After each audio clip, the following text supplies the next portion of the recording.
Hey guys, thanks for joining me for another Dokkan Battle video. And today we are going to talk about the next campaign coming to global in literally like a day or two. We just got the teaser for it in the global news on your phone app.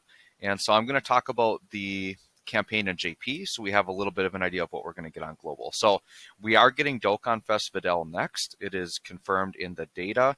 And this is pretty much the Dokkan Fest that we expected, right? So I'm going to talk about her a little bit more in detail and go over like if I think you should summon for her or not and talk about some of the other units we're getting in this campaign. So let's take a look. So in JP, this was actually a spring campaign that they got. So I don't know, they'll probably brand it a little bit differently overall for the campaign, but you can see we have the Dokkan Fest. It's going to have Videl and then the new Goten, who's actually a really good support unit. There's also going to be a category summon banner. You never want to summon on those. Ritual summon banner. There will be some sales, not nearly as good as the anniversary sales, but there will be probably like the standard sale where you can get like the one pack once and the other pack 3 times, something like that. There will be a new Dokkan event for Videl. They are doing an update to the flying technique story event. What they're going to do is they're going to add a support memory in here where Videl learns to fly. So that'll be something you can farm up.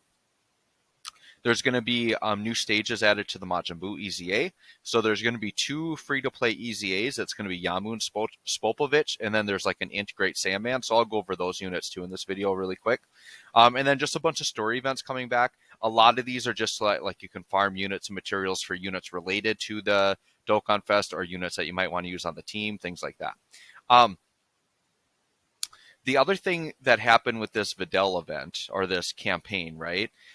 The thing that's weird about it is some of the stuff in the campaign we have already gotten on global. So they are either going to just do like a shorter version of the campaign and just not have the stuff in it, or they're going to supplement it with something else, whether that means they're going to bring something else early from JP, or they're going to give us some global exclusive thing, or maybe something at the same time that JP is doing right now. Who knows? But they're probably just going to shrink the celebration and take stuff out because we do have the worldwide celebration coming up at the end of the month. So I think they're just trying to squeeze this in quick for a couple of weeks, and then we're going to get the worldwide celebration. So some of the things that they got during the celebration were some of the Halloween related stuff in EZAs, but we've gotten that already. And then there was also the Tapion stuff was in here. So the Tapion EZA and then the Tapion and Minosha LR banner, those were part of the Videl celebration, and obviously we've gotten that already, so that is definitely not going to be in here. So don't expect like a part 2 LR or anything for the celebration. Basically, when this celebration ends, it's going to roll into the worldwide download celebration, which will be a dual Dokkan Fest LR banner anyways, or LR banners. So those are going to be the LRs that we have coming. So don't expect a ton. Patan Battle, they potentially could bring another one, but we literally just had one. And then they also mention a world tournament in here, but we literally fairly recently just had a world tournament. So I don't know that we're getting the world tournament. I don't know that we're going to be getting Patan Battle either, but who knows? They could throw another one at us really quick. But for the most part, it's literally going to be the Dokkan Fest banner and then a few of the story event updates and then the EZAs, right? So let's start taking a look at that stuff. So this is the banner, okay? Now keep in mind, it's very common that they will change the banner on global to make it more enticing. And believe me, they want us to summon on this. And that's very much because the worldwide celebration is coming and they want us to burn out our stones before that, all right? So it's very likely that they could change something on here, like maybe Int Goku Black, who isn't as hype. They could take him off and put on a newer unit. Who knows? I would say that the Bojack's going to be there for sure because that's a very good unit. The Gohan will probably be here. He's really good. He has been featured quite a bit, but I don't think they'll take him off because he's one of the better units. The Goten and Videl for sure will be on here. These last 3 are kind of the dud units, so they possibly could change one of them for something more to hype, but who knows? The other thing that they're going to do is they're probably going to do discounts for global, and there could be peel-off trove tickets as well. So they're going to try to do whatever they can do to entice you to summon on this. We'll talk about the units more specifically in a second, but in terms of, I'll address right now just if I think you should summon for this or not, right? So in terms of if you should summon on this banner or not, my overall recommendation is to save your stones for the worldwide download celebration. For a majority of players, that's probably what you should do. Videl is absolutely ridiculous. Like, she's one of the best units in the game, hands down. Up until Super Vegeta came out in JP, most people regarded her as the best unit in the game for a TUR. Some people would probably still argue that. Videl's big downfall is she's very limited on her teams, and her best team is probably her own, which is Peppy Gals and Defenders of Justice. The problem is that if you can't find her for a leader, you literally just can't run her. So, excuse me, her limited use is probably her biggest downfall. But in terms of how good she actually is, as a unit, um, can't be questioned. Like, she's fantastic. She's great just individually as a unit, right? Um, the Gotenks is a really good gifted warrior support. We'll talk about him. He's really good as well. Um, but in terms of quality of banner, the worldwide celebration banners will rival the anniversary banners. Like, they're going to be very, very, very good. There's a very high chance that the GT Goku and Vegeta are going to be on there. And if you're someone that just joined in the 6th-year anniversary, you've probably, like, if you've been watching YouTube and stuff, probably been hearing about them. You've seen them in several of my videos clearing very hard content. They're like almost a must-have unit. They are just insane, those GT units. So getting them as like a side unit next to like a Dokkan Fest LR is probably better, is really where you probably want to put your stones in. With that being said, I am summoning for Videl, but for me, it's because Videl's a personal favorite character of mine. And I really like the idea that she's a full 170 Peppy Gals lead, because a lot of the Peppy Gals units are actually very good and very intriguing for like when some of them are going to get their EZAs. And they've got like a big Peppy Gal batch on JP coming out of EZAs. So I kind of want to have Videl in my back pocket for that. That being said, I'm not going to go crazy and try to rainbow her unless I get like really lucky. But I want to just walk out of here with like one copy of her at least. I just want to be able to run her team, and I really like her as a unit, right? Okay, so that's the banner. So here's Videl herself. So this is why she's like so crazy, right? So she's a full 170 lead for Peppy Gals and Defenders of Justice. Defenders of Justice will add like a lot of the Great Saiyaman units, but it also has like Pride Troopers like Topo and Jiren, which are really good. And then it has a lot of like the Dragon Ball Heroes Zeno units, because they're like time patrol units. So they're like heroes of justice. So there's a lot of really cool, interesting units you can run, right? So for Videl herself, she infinitely raises attack. And then she raises defense for 1 turn and does immense damage. Her unit super attack also greatly raises attack indefinitely and raises defense for 1 turn. Immense damage to enemy and greatly lowers defense. So if you have a Gohan teen, Ultimate Gohan, or Great Saiyaman, she will do her unit super attack, but she honestly doesn't need it. Like, she's insane whether she's got it or not. So she has a huge attack stat here, 158% to attack and defense. She has a high chance of evading, which I believe is a 70% chance like UI Goku, if she's in the first slot before attacking. Plus, she gets an additional 58% when attacking. Her attacks are effective against all types within the same turn after evading an attack, plus an additional attack plus 58% within the same turn after receiving an attack. She guaranteed launches an additional super as the first or second attacker in the turn. That's the part that makes her really busted, to have guaranteed additionals, right?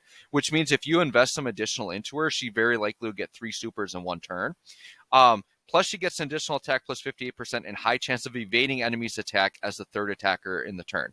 So literally, they made her good in any slot, but a lot of times she's going to be a slot 1 unit. She will dodge and get hit. Hopefully, like if there's multiple attacks in the first slot, if she dodges and gets hit, her full passive will activate and she does insane damage, and she's going to do multiple supers. So that's pretty much why she's like so crazy, right?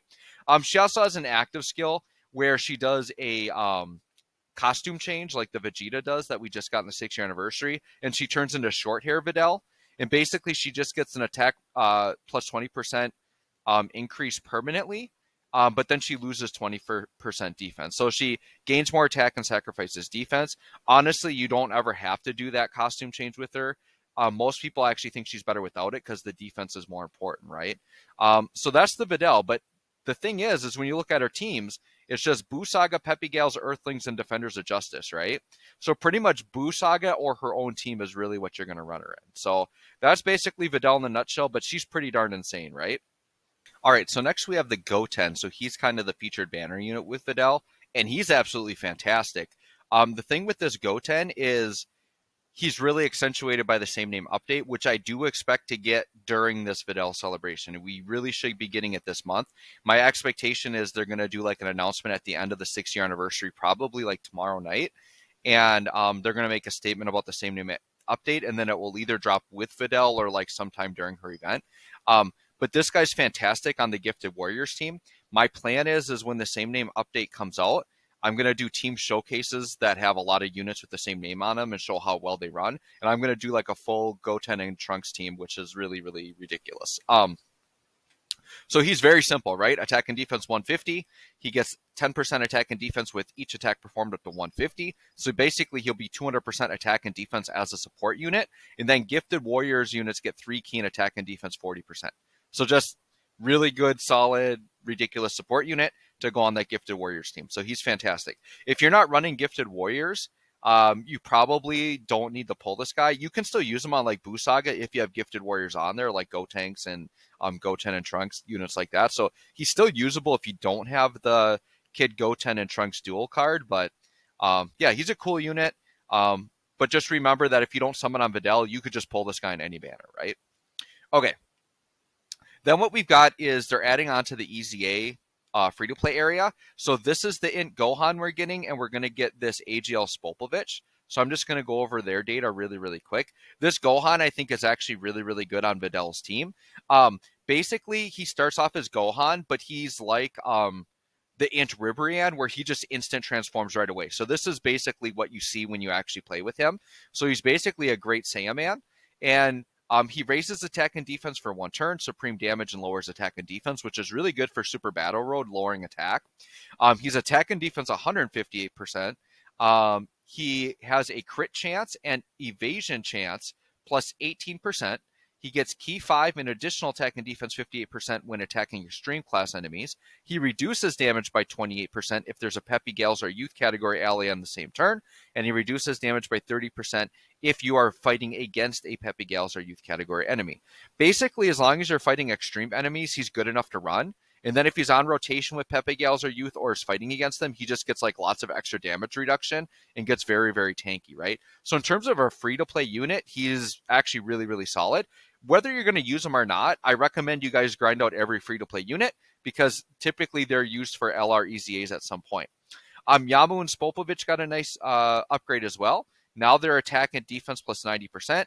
They get 2 key and attack plus 20% with each super attack performed. Notice there's no limit on this, so it's a very unique ability where just infinitely they get 20% attack every time they super attack. They get an additional 20% defense with each attack received up to 160, and they disable guard when attacking superclass enemies. They lower attack and defense on super and recover 7% HP. So in long events, they're definitely very solid. The bad part about them is they stack attack on super instead of defense. Units that have to get hit to build up their defense, to me, it kind of stinks because if you're doing a really hard event, you don't want units to get hit until they have defense built up. So you almost have to like use an item on them, let them get hit a bunch, and then they're going to be defensively sufficient after that. Or if you can see where super attacks are coming, just hope they only take normals, things like that. But they're definitely solid in long events. They're not like a must-run unit on any certain team, but they definitely can help you out, especially if you're a newer free-to-play player. So anyways, guys, that's pretty much what we're getting for the Videl celebration. Let me know what you think. If you guys have any questions or want advice on the celebration, let me know in the comments. Thanks for watching, and we'll catch you all on the next one.